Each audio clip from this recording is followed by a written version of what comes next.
पाखापाखि 2.5 ରୁ 3 ବର୍ଷର ବିରାମ ପରେ ପୁଣି ଥରେ ତତ୍ପର ଦେଖାଇଛି ଏଏସଆଇ ଏବଂ ଏଏସଆଇ ପକ୍ଷରୁ ଯଦି ଆପଣଙ୍କୁ କହିପାରିବି ସୁକସାରୀ ମନ୍ଦିରର ଚତୁର୍ପାର୍ଶ୍ୱରେ ବା ଯେଉଁ ପ୍ରାଙ୍ଗଣରେ ଅନେକଗୁଡ଼ିଏ ଅନଅଥରାଇଜ୍ କନଷ୍ଟ୍ରକ୍ସନ୍ସ ରହିଥିଲା ତାକୁ କିଛି ବର୍ଷ ପୂର୍ବେ ଅର୍ଥାତ୍ 2.5 ରୁ 3 ବର୍ଷ ପୂର୍ବେ ଭଙ୍ଗା ଯାଇଥିଲା କିନ୍ତୁ ତାପରେ ପରେ ଖନନ କାର୍ଯ୍ୟକୁ ସୀମିତ ବା ବନ୍ଦ ରଖାଯାଇଥିଲା କିନ୍ତୁ ବର୍ତ୍ତମାନ ଆପଣଙ୍କୁ କହିପାରିବି ଜାନୁଆରୀ ମାସ ଆରମ୍ଭରୁ ପୁଣି ଥରେ ତତ୍ପରତା ପ୍ରକାଶ କରିଛି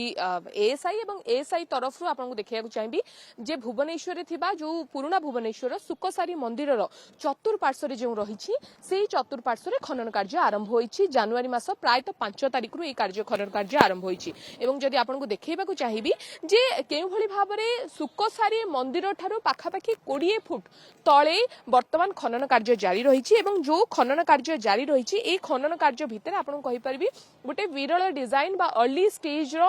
मंदिरर जदि आपनको कहि परिबी ठाकुरଙ୍କର मूर्ति वर्तमान उद्धार हेछि एवं ता संगे संगे जदि आपनको कहि रखिया को चाहिबी खाकरा शैली अर्थात आपनको जदि कहि रखिया को चाहिबी शिल्प शास्त्र जहा रहिछि शिल्प शास्त्र आधार रे जे भଳି तीनोटी शैली रो मंदिर निर्माण करा जाय थाय जहा कि रहि थाय आपनको कहि परिबी खाकरा शैली कथा कहंतु अबा पीढ़ा शैली कथा कहंतु अबा रेखा शैली जे तीन प्रकार मंदिर निर्माण शैली रहिछि जहा कि कलिंग शैली रे निर्मित होय थाय सेही शैली रु ये खाकरा शैली रे मंदिर को निर्माण करा जायछि आपण देखि पारथिबे सीधा सड़क आमे चेष्टा करिवु जिबा पई तळुकु एवं आपनको सीधा सड़क चित्र मध्य देखैबाकू चेष्टा करिवु जे केउ भली भाबरे केउ शैली रे ए मंदिर को निर्माण करा जायछि एवं एई मंदिर भितरु जेहेतु वर्तमान खनन कार्य जारी रहिछि ए खनन कार्य मध्यरु कोन सब वर्तमान पर्यंत मिलिछि कारण सुकसारी मंदिर कथा जदि आपन कहि रखिया को चाहिबी जहा कि भारतीय प्रत्नतत्व विभाग तरफरु जे सूचना हमर हस्तगत होछि प्रायतः आपन कहि रखिया को चाहिबी जे सुकसारी मंदिर ठु 20 फुट तळे अर्थात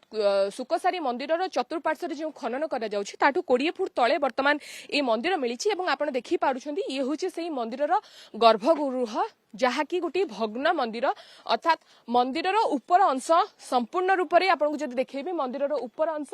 संपूर्ण रूपे भांगी जाइछि किंतु ऊपर अंश भांगी थिले मध्य गर्भगृह रे आपण देखि परिबे केउ भली भाबरे कारुकार्य होइछि एवं से कारुकार्यर चित्र को आपण देखि पारथबे केउ पुराना शैली अर्थात खाकरा शैलीर जो कारुकार्य रहिछि से कारुकार्य होइछि एवं ये खाकेरा शैली जदि आपन कहिबी कलिंग शैलीर जो तीनोटी शैलीर मंदिर रही थाए सेही तीन शैलीरु ये होछि सेही खाकेरा शैली जहा कि मंदिरर अर्थात गर्भगृह जदि आपन देखिबे ताहा हेउछि आयताकार अर्थात रेखा शैली बा पीढ़ा शैली रे जो मंदिर गुड़िक कलिंग समय जो निर्मित होइतिला से गुड़िक होछि वर्गाकार होइथिबा बेले ये खाकरा शैलीर मंदिर जहा कि रही थाए आयताकार एवं ये गर्भगृह को आपन जदि देखिबे एई गर्भगृहर जे सब चित्र रही जहा कि एएसआई तरफ सूचना हमर हस्तगत होछि प्रायतः सुकसारी मंदिर द्वादश एवं त्रयोदश शताब्दी निर्मित होइथिया बेले तार अनेक वर्ष पूर्व अर्थात एई खाकरा शैलीर जो देवी मंदिरटी वर्तमान मिलिछि यहा षष्ठ किंबा सप्तम शताब्दी बोली एएसआई तरफ वर्तमान प्रारंभिक भाव पूर्वानुमान करा जाउछि कारण आपण जो सूचना देबा चाहिबी तबे राजधानी भुवनेश्वर पुराना भुवनेश्वर जदि बैताल मंदिर आपन देखिबे से बैताल मंदिर होछि खाकरा शैली रे निर्मित होइथिबा मंदिर एवं खाकरा शैली रे निर्मित होइथिबा मंदिर गुड़िकरे प्रायतः देवी को उद्देश्य रे ही उपासना करा जाय एवं पूरा ओडिसा रे जदि आपन देखिबे तबे किछि मंदिर एभली रहिछि जहा कि पुराना खाकरा शैली रा मंदिर रहिछि एवं से क्षेत्र रे जदि आपन देखिबे आपन देखैया चाहिबी ये होछि वर्तमान से खाकरा शैली रे जो मंदिर निर्माण होइछि ये होछि तार गर्भगृह जहा को कि एएसआई तरफ वर्तमान पुनरुद्धार करा जायछि अर्थात 2 वर्ष तळे खनन कार्य आरंभ होइतिला किंतु किछि कारण पई खनन को बंद करा जायतिला एवं वर्तमान गर्भगृह रे जो खनन करा जायछि ये होछि गर्भगृह रे आपन को देखैया को चाहिबी देवींकर गोटिए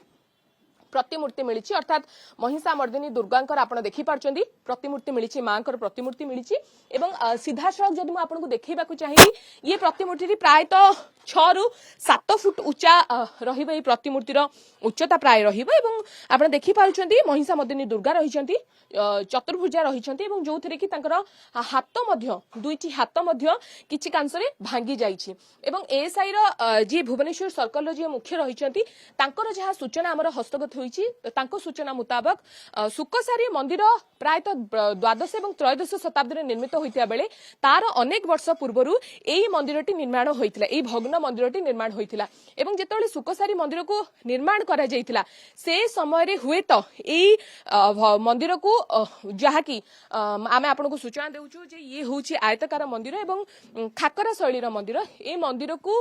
पोता जाइथिला एवं यार जेहेतु आपनको कहि रखिया को चाहिबी ऊपर पृष्ठ अर्थात शीर्ष नाही तेणु कोठी ना कोठी ताको भांगी दिया जाइछि पोता जाइछि एवं पोता जिबा पर ही आपनको कहि रखिया को चाहिबी सुकसारी मंदिर को निर्माण करा जाइछि प्राय तो एएसआई रो अनुमान रहुछि जे एई देवी मंदिर जार भग्नावशेष वर्तमान एसआई की मिली ए मंदिर 100 वर्ष पर सुकसारी मंदिर निर्माण होइतबा नै एसआई तरफ वर्तमान पर्यंत आलोचना चली कह जा 100 वर्ष पर निर्माण कर अर्थात से समय कोठी ना कोठी आपन कहि परिबी ए मंदिर को भांगी की पोता जाइछि एवं पोता जिबा पर ता ऊपर सुकसारी मंदिर को निर्माण करा जाइछि भुवनेश्वर जेहेतु ए खाकरा शैलीर गोटे विरल मंदिर मिली तेणु एएसआई तरफ वर्तमान खनन कार्य जोरसोर जारी रही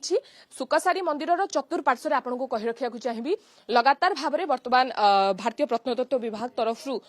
खनन कार्य आरंभ हो जाइए जेहेतु जनवरी मास रही समय ही एएसआई तत्परता देखई थाए खनन कार्य जनवरी ठू मार्च पर्यंत जारी रही थाए तेणु अनेक नुआ बा विरल एवं अनेक पुराना शैलीर अर्ली स्टेज रो मंदिर मिलबार आहुरी आशंका सृष्टि होइछि कारण जेहेतु राजधानी भुवनेश्वर एकाम्र क्षेत्र एवं मंदिर मालिनी सहर तेणु एठारे अनेक पुराना मंदिर रही जहाँकि भूमि मध्य पोती होई रही दबी होई रही तेणु एई पुराना भुवनेश्वर सुकसारी मंदिर चतुर्पार्श्व को एवं प्रांगण को वर्तमान एएसआई तरफ पुणी खनन जारी रही देखा बाकी रही जे आउ सब कौन केउ डिजाइन रो कौन नुआ शैलीर मंदिर एई भूपृष्ठ मध्यरु मिलुछि Bhubaneswar camera person Ashok Sahu Harshiya Satpathy OTV.